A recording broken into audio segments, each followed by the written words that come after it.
나의 영혼아 잠잠히 하나님만 바라라. 물은 나의 소망이 그로부터 나오는도다. 오직 그만이 나의 반석이시요 나의 구원이시요 나의 요새시니 내가 흔들리지 아니하리로다. 나의 구원과 영광이 하나님께 있으며 내 힘의 반석과 피난처도 하나님께 있도다. 백성들아 시시로 그를 의지하고 그의 앞에 마음을 토하라. 하나님은 우리의 피난처시로다. 하나님, 오늘 밤 저희로 하여금 전심으로 하나님께 부르짖게 하여 주시고 시시로 하나님을 의지하고 그 앞에 우리의 마음을 토할 때 하나님이 우리의 구원과 영광이 되어주시고 우리의 힘의 반석과 피난처가 되어주시고 우리의 기도를 들으시고 친히 응답하여 주옵소서. 살아계신 하나님의 얼굴을 베옵는 이 밤이 되기를 원합니다.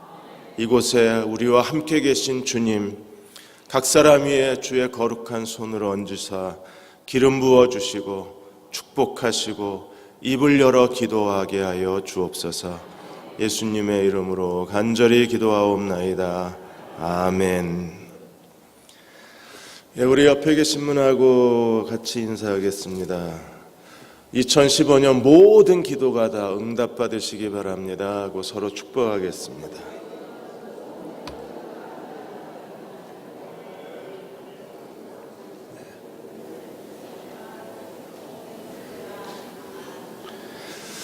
네, 오늘 사사기 8장 22절에서 24절 말씀 읽고 오늘 8장 말씀을 마무리 짓겠습니다.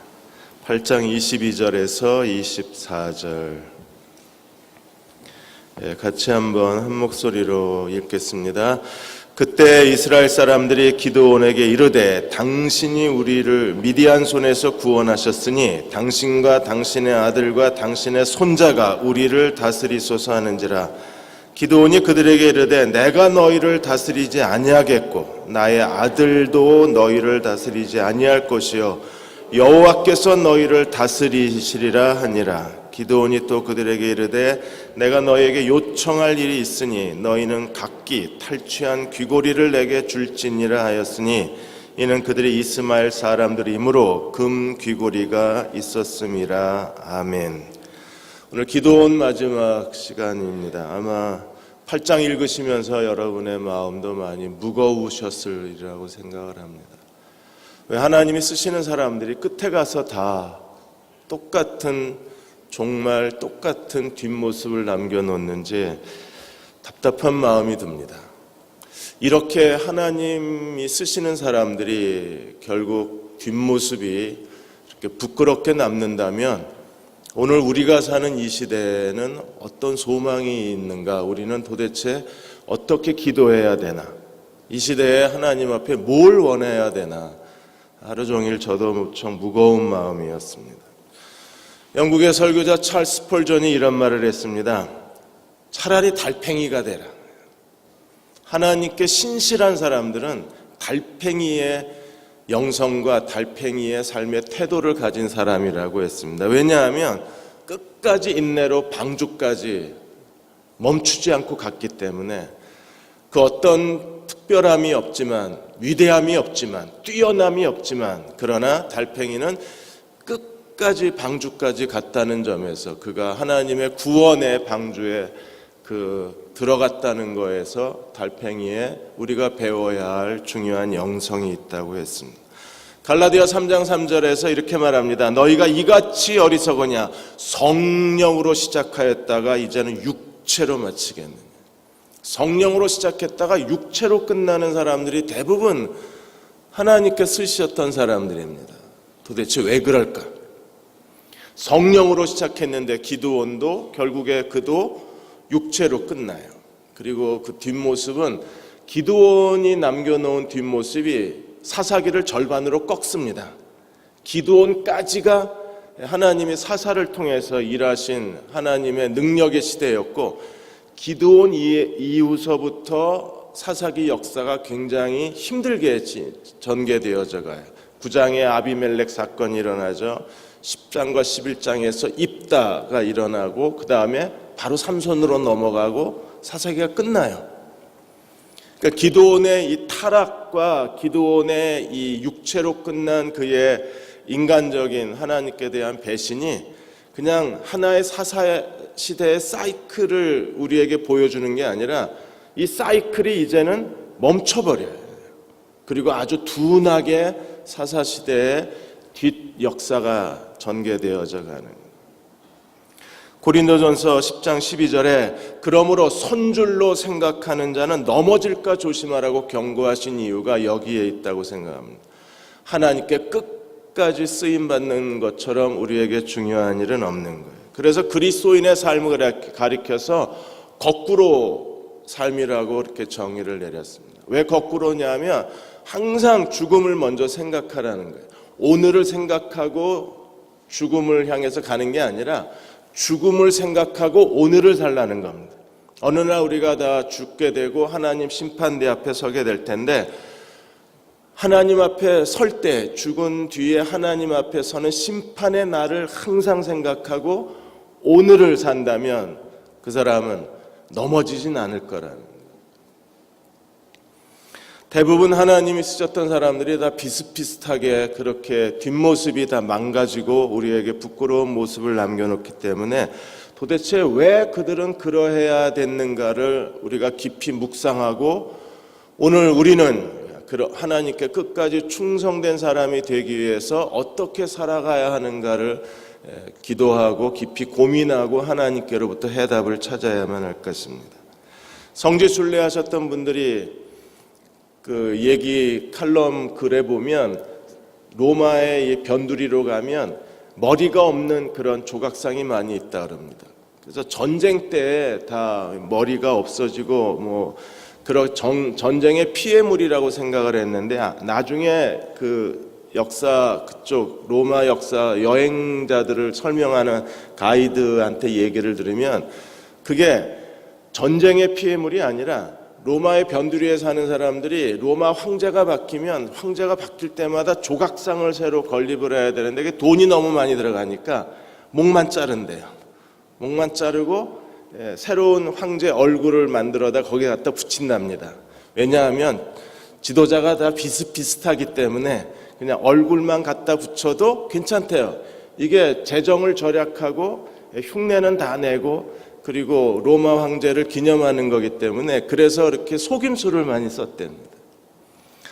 하나님의 사람들이 다 비슷비슷해요. 그냥 머리만 갖다 바꾸면 그 사람이 그 사람 같아요. 기드온도 뒷모습이 그랬죠.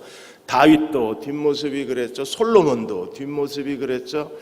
그냥 얼굴만 갖다 바꾸면 그 사람 인생이 그 사람 인생같이 보이는 거예요.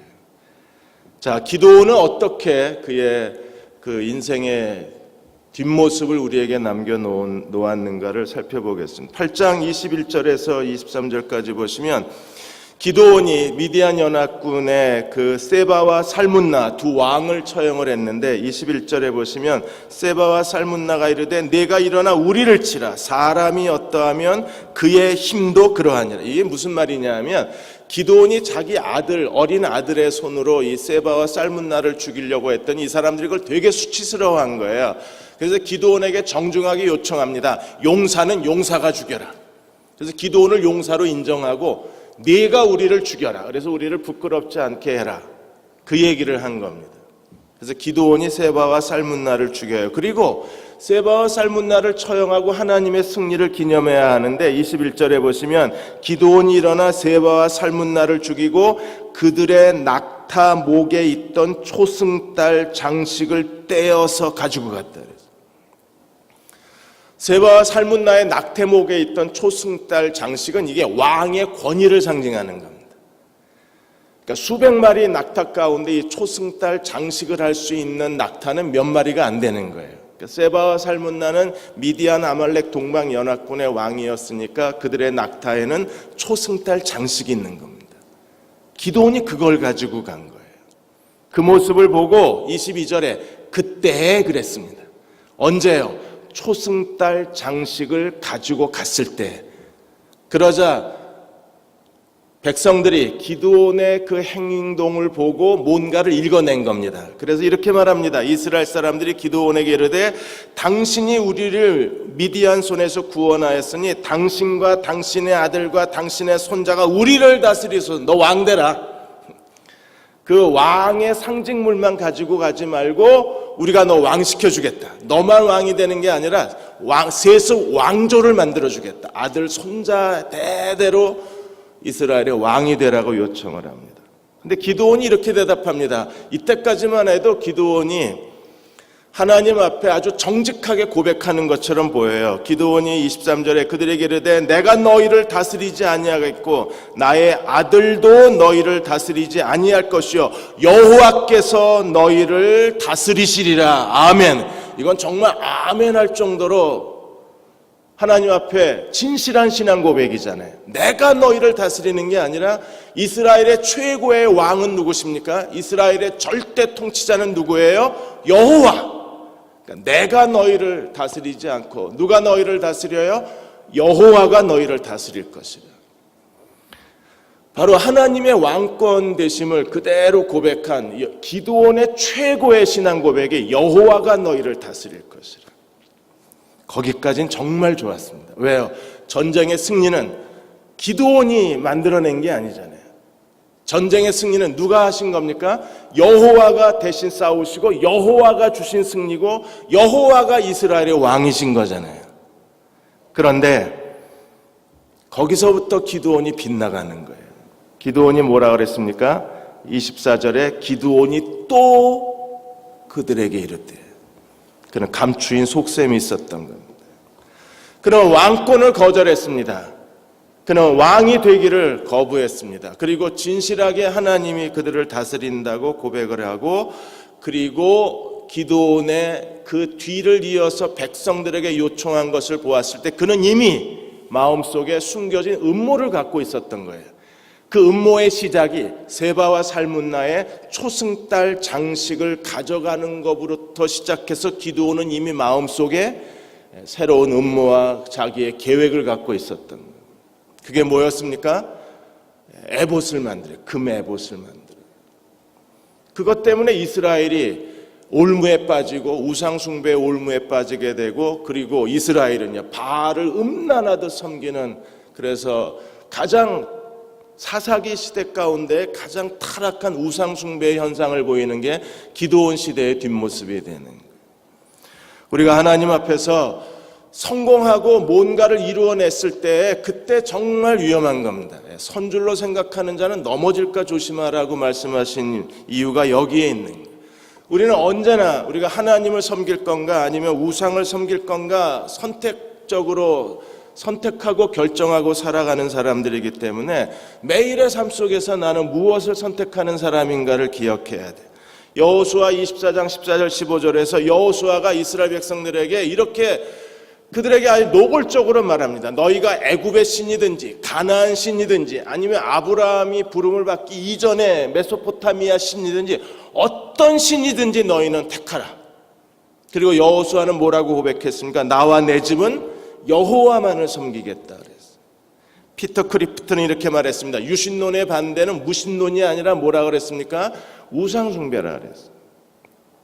카일 아이들머니 거짓 신들의 전쟁이라는 책에서 인간은 모두가 다 세계의 거짓된 신전을 갖고 사는데, 그게 힘의 신전, 쾌락의 신전, 그리고 사랑의 신전, 이 세 가지 신전을 숨겨놓고 살아가는 사람이라고 했어요. 우리가 매일의 삶 속에서 나는 우상 숭배자인가 아니면 여호와를 섬기는 사람인가를 끊임없이 자성하고 하나님 앞에 진실하게 마음과 힘을 다해서 하나님을 섬기는 자로 살아가야 그들이 하나님과 동행하는 사람이 되는 거예요. 하나님을 섬긴다고 말하고 기드온처럼 여호와가 다스리시라 말해놓고 귀에서는 스스로 우상 숭배자가 되어버리는 거예요. 이게 이중성 아니에요. 위선입니다. 거짓입니다. 가면 쓰고 사는 겁니다. 하나님을 사랑한다고 말하고 하나님이 나를 통치하시고 다스린다고 고백하고 우리가 만일에 마음속에 거짓 신들의 신전을 숨겨놓고 산다 그러면 우리도 기드온하고 똑같은 사람이 되는. 존 맥어더 목사님이 이런 얘기를 했습니다. 교회를 생각할 때 넓이와 깊이를 항상 판단해야 된다 그랬어요. 여러분, 교회의 넓이는, 교회가 커지는 건 하나님의 도움 없어도 가능하다 그랬습니다. 잔 메가더 목사님은 리더십의 대가로 미국의 전 세계의 수많은 목회자들을 대상으로 하여 컨설팅을 하고 리더십 세미나를 하고 그리고 교회 성장을 연구하시는 분이십니다. 잔 메가더 목사님이 아예 솔직하게 이렇게 말했어요. 교회가 넓어지는 것, 교회가 커지는 건 하나님 도움 없이도 얼마든지 가능하다는 겁니다. 어떻게 해요? 목사가 조금 재능이 있고, 목사가 언변이 뛰어나고, 목사가 영리하고, 비즈니스의 감각이 탁월하고, 그리고 몇 가지 전략을 세우고 전략에 대한 추진력만 가지고 있으면 교회를 크게 만드는 건 어렵지 않다. 근데 정말 어려운 건 교회를 깊게 만드는 거라 그랬어요. 교회의 깊이가 무엇입니까? 그것은요, 한 사람 한 사람을 우리가 하나님 사랑과 하나님 말씀으로 제대로 양육해서 그리스도의 제자로 세우지 않으면, 양떼를 돌보는 일에 교회가 집중하지 않으면 절대 교회 깊이는 안 만들어진다는 거예요. 하나님 앞에 우리에게 필요한 게 무엇입니까? 깊이 있는 교회입니다. 우리는 전심을 다해서 성도 한 사람 한 사람이 이 땅에 살아가는 동안에 마음과 뜻과 힘을 다해서 하나님을 섬기는 자로 세우는 게 그게 목회잖아요. 그게 교회가 해야 할 일이고요. 그렇다면 전심을 다해서 오늘 목양에 힘쓰는 교회가 되고 깊이 있는 교회가 되어야 그게 하나님께 진정한 영광이 된다는 거예요. 우리는 이 하나님의 영광을 구하는 교회가 되고 싶습니다. 얼마나 사람들이 많이 모이느냐가 아니라 한 사람이라도 하나님 앞에 올바르게 세워서 그들이 이 땅에서 하나님을 섬기는 자로 살아가도록 우리가 목양하고 돌보고 함께 권면하고 말씀을 가르쳐서 그들을 하나님 앞에 세워놓을 수 있다면 그게 하나님의 영광이 된다는 거예요. 기드온처럼 하나님이 우리를 다스리라고 신앙 고백은 해놓고 그 뒤로는 딴짓을 한다면, 다른 행동을 한다면, 하나님 앞에 타락하고 그리고 가면 쓴 얼굴을 하고 살아간다면 제대로 사는 게 아니잖아요. 24절에서 28절까지 기드온이 어떻게 우상 숭배자로 변질되어져 가는가를 우리에게 설명해 주고 있어요. 기드온은 아주 철저하게 자기 숭배자가 되는데 여기에 기드온의 카일 아이들머니 말한 힘의 신전이 먼저 있어요. 그 힘의 신전은 성공, 돈, 그리고 자기 성취, 이러한 요소들을 갖고 있다고 카일 아이들머니 설명을 했어요.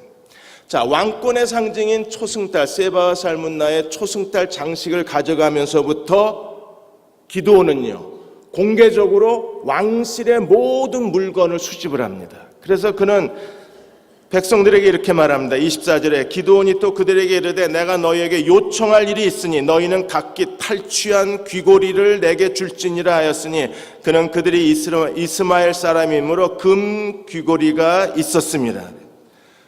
금 귀고리가 아니라 아마 코골이였을 걸로 추정을 합니다. 왜냐하면 아라비아 반도의 모든 유목민들이 다 귀걸이도 많이 해달았을 뿐 아니라 코골이를 많이 하고 다녔으니까. 이 사람들은 유목민이기 때문에 당시에 화폐가 없으니까 신용카드 대신에 뭘 들고 다녔느냐 하면 손목에 금고리 장식, 그 다음에 귀고리 장식, 코골이 장식을 들고 다녔어요. 그래서 언제든지 이거는 현물과 교환을 할 수 있으니까. 그래서 대부분 유목민들이 이런 치렁치렁 이 장신구를 많이 달고 다닙니다. 자기만 달고 다니는 게 아니라 낙타 때에도 이걸 달고 다녔던 거예요. 그래서 기드온이 백성들에게 그걸 요구하는 겁니다. 금 귀고리, 코골이든 뭐 귀걸이든 뭐하든 귀걸이를 내게 달라고 요청을 해.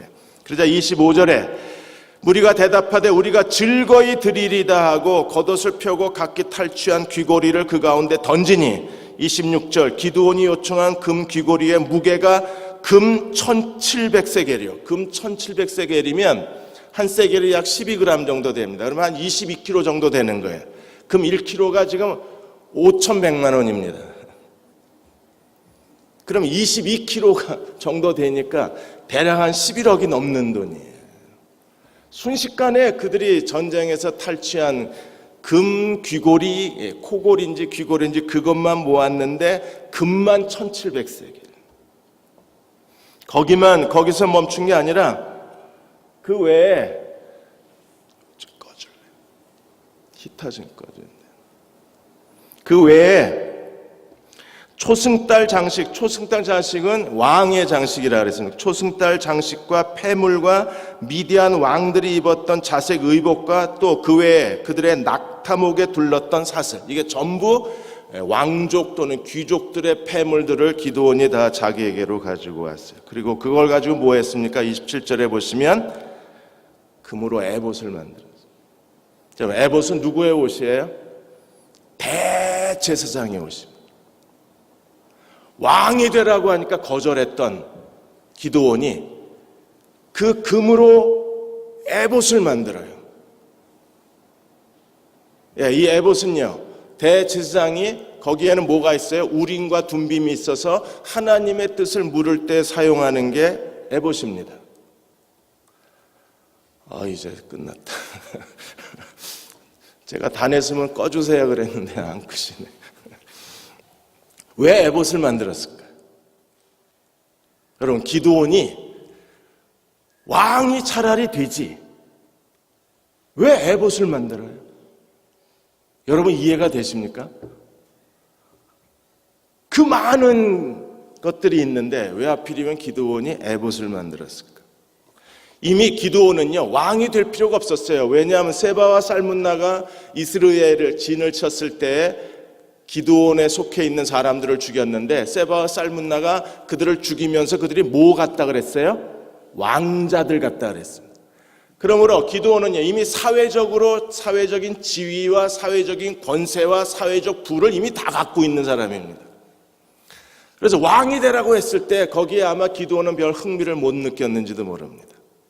그런데 기드온은 자기가 지금 영적 체험한 거, 하나님의 제단을 2개나 세우고 여호와 샬롬 제단을 세우고 바알의 제단을 때려 부시고 거기에 여호와의 제단을 세우고 하나님의 신에 감동된 정도가 아니라 하나님의 신이 기드온을 뒤집어 씌우고, 그리고 무엇보다도 32,000 군대 가운데 하나님이 1차로 줄이고 2차로 죽여서 300명을 데리고 13만 5천의 미디안 동방 아말렉 연합군과 싸워서 승리를 했을 때 기드온이 뭘 자랑하고 싶겠어요? 자기가 하나님을 인격적으로 만난 체험, 자기가 하나님 앞에 쓰임받았던 그 하나님께서 기드온을 쓰셨던 하나님의 섭리, 자기가 하나님 앞에 어떻게 쓰임받은가에 대한 그가 누렸던 과정들, 그걸 신격화하고 그걸 우상 숭배화하는 게 에봇을 세운 거예요.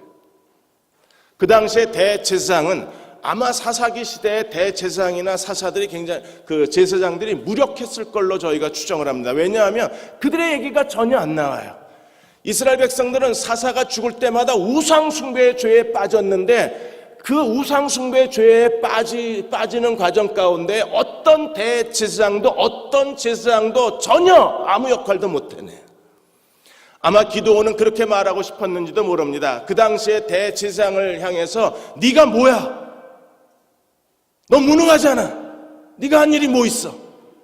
어쩌면 그는 자기를 스스로 대제사장의 자리에 앉고 싶었는지도 몰라요.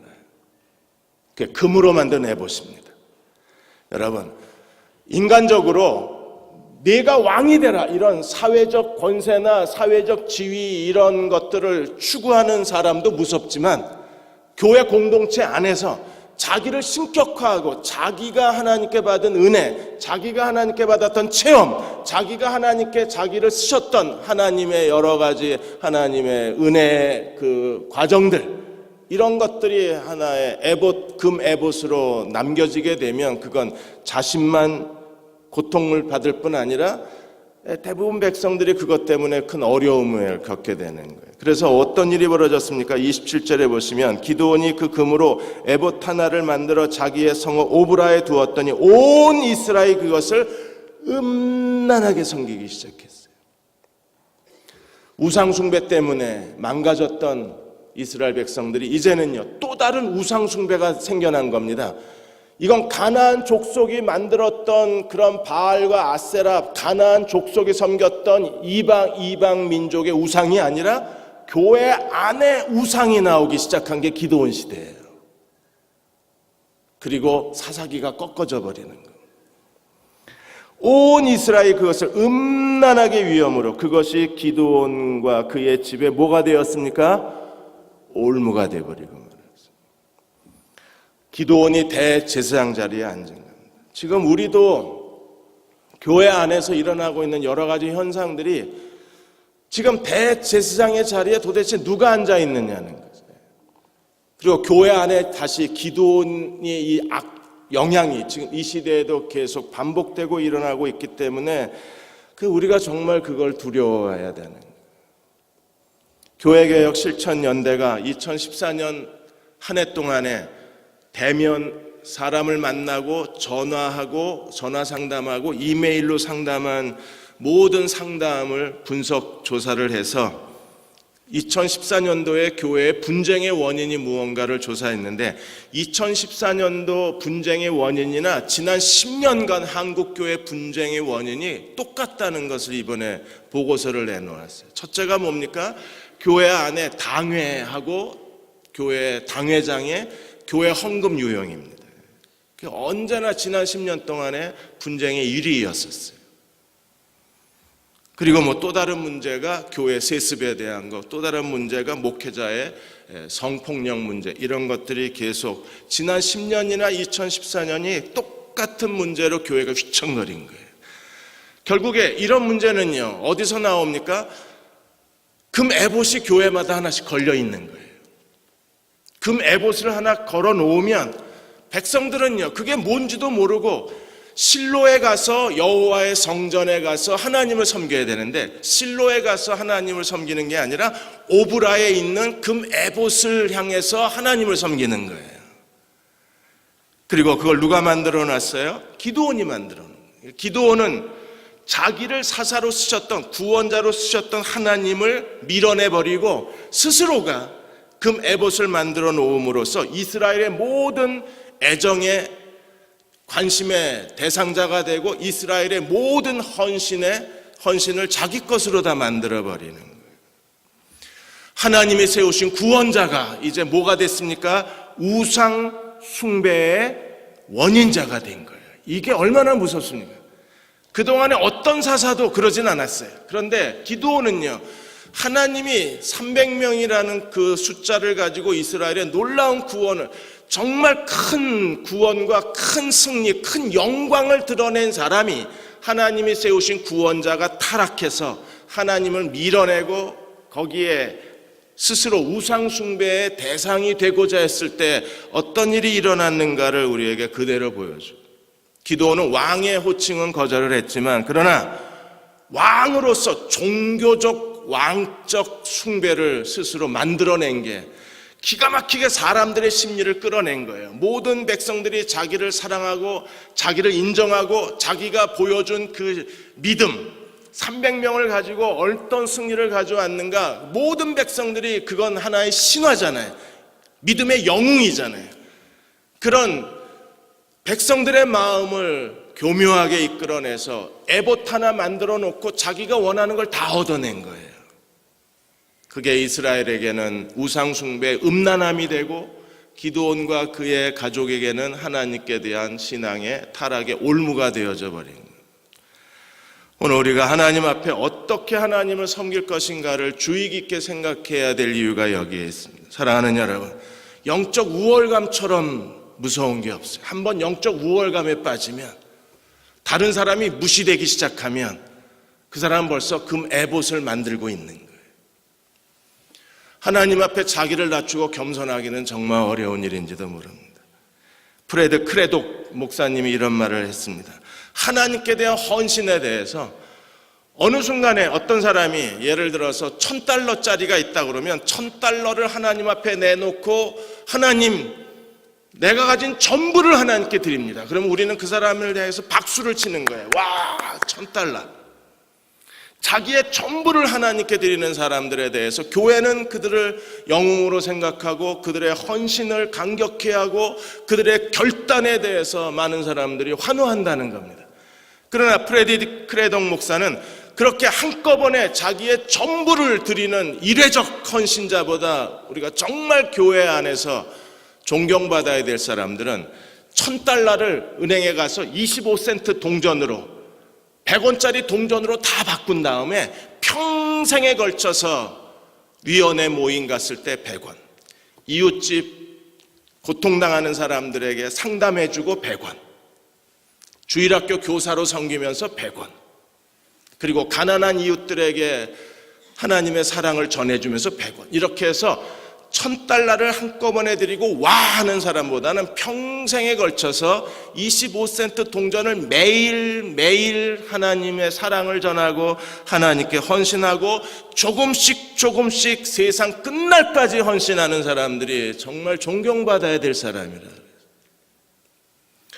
기드온은 단 한 번의 전쟁으로 그는 자신을 영웅시하고 모든 백성들의 관심을 끌어모으고 모든 백성들의 애정을 자기가 다 독차지하고 그것을 기념하기 위해서 그는 종교적인 아주 치명적인 그런 우상숭배의 형태를 가져왔는데 그가 기드온이 만들어 놓은 금에봇 사건이 되는 거예요.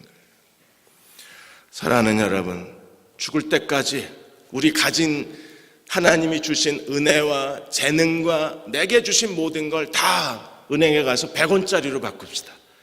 그래서 매일매일 우리가 하나님께 헌신할 때마다 100원씩 드리는 거예요. 하나님께 오늘도 몇백 원 드리고 내일도 몇백 원 드리고 이렇게 해서 죽을 때까지 하루에 몇백 원씩 하나님께 드린다면 하나님은 그들을 통해서 더 큰 일을 해내실 수 있다는 겁니다.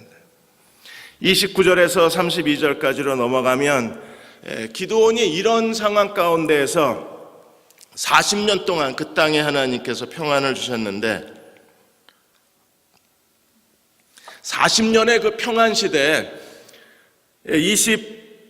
28절에 미디안이 다시는 이스라엘 자손 앞에 복종하여 다시는 그 머리를 들지 못하였으므로 기드온이 사는 40년 동안에 그 땅이 평온했는데 겉으로는 평온했지만 40년 동안 그러나 그 안에는요 금에봇을 음란하게 섬기는 온갖 형태의 악한 우상숭배가 그 땅을 완전히 뒤덮고 있었던 거예요. 겉으로만 평안했었던 거예요. 자, 어떤 일이 일어났나요? 이제 기드온이 죽습니다. 29절에서 32절까지 보시면 이제 기드온이 죽는데 그의 또 다른 기드온의 우상숭배의 신전을 고발하고 있어요. 거기엔 쾌락의 신전, 음식과 섹스와 오락, 그 다음에 사랑의 신전, 로맨스와 그리고 가족, 그리고 나라고 하는 자기 연민, 이런 것들이 이제 기드온의 뒷모습에 나오는 거예요. 그래서 29절에 32절까지 29절에 요아스의 아들 여룻바알이 돌아와서 자기 집에 거주하였는데 30절 기드온이 아내가 많음으로 그의 몸에서 낳은 아들이 70명이나 계셨습니다. 요즘같이 이렇게 나면 정말 국가로부터 표창을 무궁화 훈장을 받겠지만 도대체 아내가 몇 명이었을까요? 뭐 두세 사람씩 냈다 그래도 아내가 거의 20-30명이라는 소리죠. 그 많은 아내, 그러니까 기드온은요 왕을 거절했지만 그는 이미 왕처럼 살고 있었어요. 왜? 하나님이 그를 사사로 부르시기 전부터 그는 이미 왕처럼 살고 있었다고 증언을 하잖아요. 세바와 살문나를 신문해서 그들의 증언하지 않았으면 우리가 기드온이 어떤 사람인지 몰랐을 텐데 세바와 살문나가 증언하기를 야 내가 죽인 사람들은 왕자 같은 사람들이다 그랬잖아요. 그러니까 이미 그는 사사로 이스라엘 백성이 왕이 되라고 하기 전부터 왕처럼 살았던 사람이고 그가 사사가 된 이후에도 그의 삶은요 정말 왕 같은 삶을 산 거예요. 왜? 아들만 70명이었으니까. 사랑의 신전 로맨스도 있습니다. 어떤 로맨스가 있어요. 31절에 보시면 기드온이 사는 곳은 오브란데 그는 세겜에 있는 그의 첩도 아들을 낳았어요. 첩까지 두셨습니다. 이게 사랑의 신전 로맨스입니다. 첩도 아들을 낳았는데 그 이름이 뭐예요? 아비멜렉이라. 아비멜렉의 이름의 뜻이 뭡니까? 아버지는 나의 왕이시다. 그다음에 9장에서 반란을 일으켜서 70명의 기드온의 아들들을 한꺼번에 다 죽인 사람이 누구냐면 이 첩의 자식 아비멜렉이 70명의 아들을 다 죽이고 반란을 일으켜서 스스로 왕이 돼요. 그러니까 결국에 기드온을 향해서 백성들이 왕이 되라고 소리를 질렀는데 그게 그 아들 아비멜렉의 첩의 아들에 의해서 그대로 그게 실현이 되어져 가는. 기드온의 심각한 인격적 결함, 신앙의 결함이 여기에 나와요. 기드온이 그가 전쟁에 나갔을 때 7장에서 그 100명의 사람들이 산과 꼭지점을 이루고 100명의 사람들이 항아리를 깨고 횃불을 흔들고 나팔을 부르면서 그들이 외친 소리가 뭐였습니까? 여호와를 위하라, 기드온을 위하라. 그게 그대로 돼버린 겁니다. 그야말로 여호와를 위하라, 기드온을 위하라. 그런데 기드온은요, 여호와를 위하라 지워버리고 기드온을 위하라 이 백성의 외침 소리를 그대로 만들어낸 게, 어떻게 그런 생각을 했는지 모르겠지만 그는 매우 뛰어난 전략적인 사람이었던 거예요. 자기를 어떻게 해야 백성들의 숭배 대상이 된다는 걸 알고 굉장히 간단한 거예요. 금고리 바쳐라. 1700세겔의 금을 가지고 그는요, 에봇 하나 만들어 놓고 오브라 자기 집에 걸어 놓자마자 순식간에 모든 상황이 기드온을 위하라 여기로 가버린 거예요. 여호와를 위하라는 사라져 버린 거예요. 사탄은요, 이렇게 계속 틈을 찾아서 하나님의 사람들을 넘어뜨리고 하나님의 사람들을 쓸모없게 만들고 하나님의 사람들을 무능하게 만드는 거예요. 제일 위험한 때가 뭔가를 성취했을 때, 사람들에게 칭찬 들었을 때, 뭔가 하나님께서 우리에게 어떤 성공을 주셨을 때, 사람들이 박수를 치고 환호할 때, 그때 정말 위험한 거예요. 한순간에 넘어갈 수가 있기 때문에. 미국의 하버드 대학, 유타 대학의 공동 연구팀을 만들어서 사람이 언제 도덕적으로 더 뛰어난가를 조사를 해서 하루 오전, 오후, 저녁 시간 중에서 어떤 때 사람이 유혹에 대한 저항력이 강하고 그리고 자기를 더 도덕적으로 잘 관리할 수 있을 때가 언제냐 하면 아침이랍니다. 그래서 아침 도덕 효과라고 이름을 붙였어요. 아침에는 사람이 어떤 유혹이 와도 그걸 저항할 수 힘이 있는데 오후가 돼서 지쳐버리면 작은 유혹에도 견디지 못하고 거짓말을 행한다는 거예요.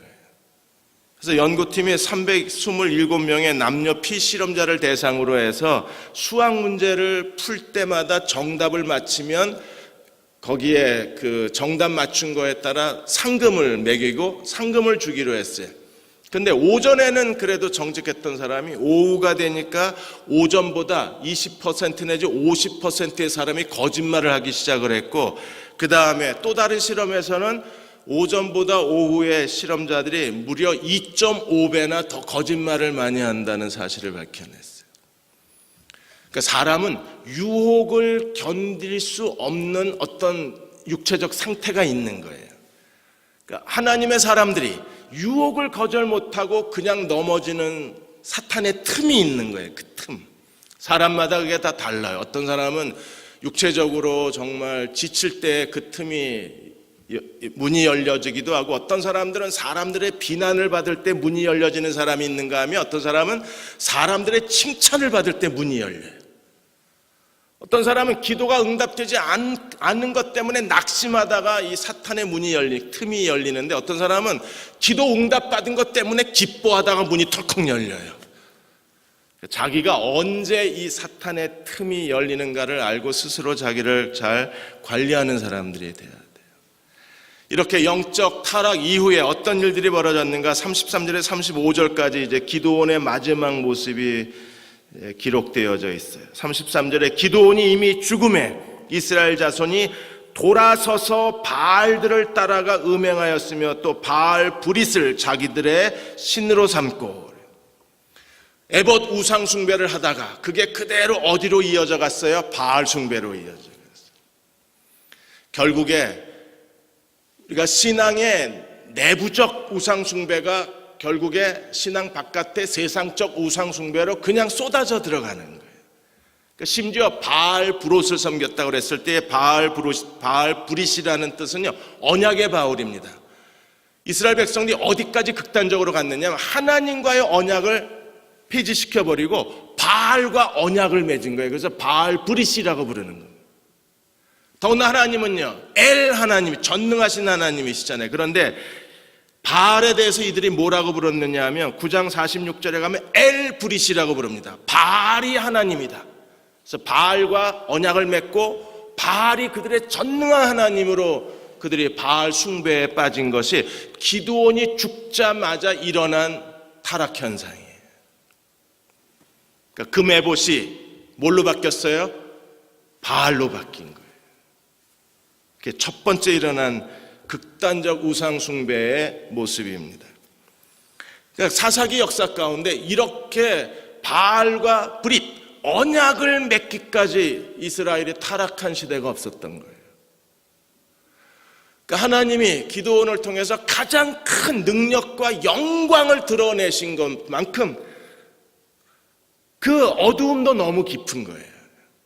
가장 큰 우상 숭배의 죄에 빠진 게 기드온 시대가 되어버려요. 그 다음에 두 번째 그들의 보여준 뒷모습은 어떤 모습입니까? 34절에 보시면 이스라엘 자손이 주위의 모든 원수들의 손에서 자기를 건져내신 여호와 자기들의 하나님을 기억하지 아니해요. 당연히 기억할 리가 없죠. 기억하지 못하니까 그들이 저지른 일들이 결국 금 에봇을 섬기다가 바알 숭배의 죄에 빠진 거니까. 그 다음에 세 번째 일어난 현상이 뭐예요? 35절에 보시면 여룻바알이라는 기드온이 이스라엘에 베푼 모든 은혜를 따라 그의 집을 후대하지도 아니했더라. 완전히 하나님을 버린 사람은 사람도 버리는 거예요. 기드온이 자기들을 어떻게 했는지, 하나님께서 기드온을 통해서 어떤 일을 하셨는지 모두가 다 잊어버리고 망각해버리고, 그리고 더 이상 기드온의 집안에 대해서도 대접을 하지 않았습니다. 이게 결국 기드온이 만들어 놓은 스스로 올무가 되었던 기드온의 죄가, 그 죄가 가져온 치명적 결과가 바알 숭배, 바알과의 언약, 이스라엘 하나님께 대한 망각, 그리고 더 이상 기드온의 집안에 대한 사람들의 기억력 상실, 이런 것들이 이제 부끄럽게 뒤에 남아있는 겁니다. 사랑하는 여러분, 하나님은 끝까지 충성된 사람을 찾고 계시기 때문에 오늘 이 시대에 우리가 하나님 앞에 변함없이 마지막 시간까지 충성된 사람으로 산다는 것은 얼마나 중요한 일인지 모릅니다. 사탄은 끊임없이 우리를 좌절시키고 우리를 낙심시키고 의욕을 빼앗아가고 기쁨을 잃어버리게 만들고 자꾸 주저앉게 만들어요. 그래서 하나님을 섬기다가 자꾸 비틀거려야 되고, 하나님을 섬기다가 손이 약해지고, 하나님을 섬기다가 우리는 슬며시 뒷자리에 가서 앉아있게 됩니다. 그게 바로 사탄이 노리는 거잖아요. 변함없이 하나님께 충성된 종이 되어서 마태복음 25장에 예수께서 마지막 심판날에 대해서 악하고 게으른 종아 책망하는 사람이 아니라 착하고 충성된 종아 잘하였다 칭찬받는 그리스도의 종들이 되어야 합니다. 여러분도 마지막 하나님 앞에 가서 우리 모두가 다 착하고 충성된 종아 잘하였도다 칭찬받는 종들이 되셔야 돼요. 성경 번역 선교사 타운젠드 선교사님이 계십니다. 이분이 남미에서 사역을 하실 때 돈 빌레모라는 한 청년을 전도해서 이 청년이 구원의 기쁨과 감격을 받게 됩니다. 너무나 기뻐서 그가 자기를 복음 전도자로 헌신을 해요. 근데 어느 날 열심히 복음을 전하던 이 돈 빌레모가 어느 날 이 타운젠드 선교사를 찾아와서 못하겠다, 나 사표 내겠다 이럽니다. 그러자 타운젠드 선교사가 왜 그러냐 그랬더니, 내가 복음을 전할 때 사람들이 나에게 욕을 하고 고함을 지르고 온갖 비난과 비웃음을 퍼붓고 심지어 내 가족까지도 힘들게 만들어서 내가 왜 이런 어려움을 당하면서 복음을 전해야 되나, 너무나 낙심이 돼서 더 이 복음 전도를 계속할 수 없다고 대답을 한 거예요. 그래서 타운젠드 선교사가 당신이 내게 처음 와서 전도자가 되겠다고 했던 날, 그날 기억하느냐? 기억한다. 그날 당신이 그러지 않았냐? 주님이 나를 전도자로 부르시는 것 같다고. 그래서 내가 당신을 축복하지 않았냐? 주님이 당신을 불렀기 때문에 나한테 사표 내지 말고 주님께 사표를 내라. 그랬더니 돈 빌레모가 잠시 멈칫하더니, 주님께 사표 내면 안 받으실 텐데요. 주님이 안 받으면 나도 받을 수 없다. 주님이 안 받으신다는 건 내가 이 어려움에도 불구하고, 실망에도 불구하고, 사람들의 비웃음에도 불구하고 그것 때문에 낙심하거나 포기하지 않고 그 길을 가기를 원하시는 거 아니겠냐. 다시 회복하고 그 길을 가라. 하나님이 그만두라고 하실 때까지 그만둬서는 안 된다. 사랑하는 여러분, 우리도 마찬가지입니다. 하나님이 그만두라고 말씀하시기 전까지 그만둘 수가 없는 거잖아요. 오늘 밤 기도를 통해서 다시 회복합시다. 그래서 다윗이 시편 51편에서 그가 하나님 앞에 헌신하기 위해서 세 가지를 잃어버리지 않기를 구했어요. 이 세 가지가 우리 모두에게 너무나 중요합니다.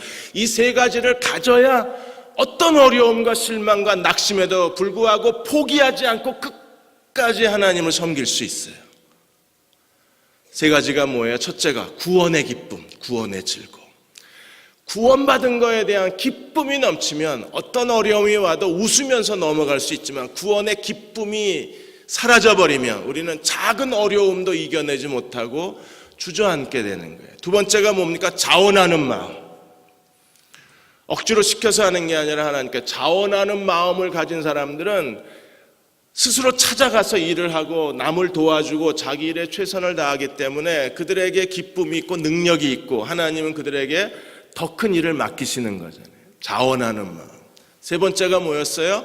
하나님의 신을 거두어 가지 마옵소서. 성령 충만을 잃어버리면 안 돼요.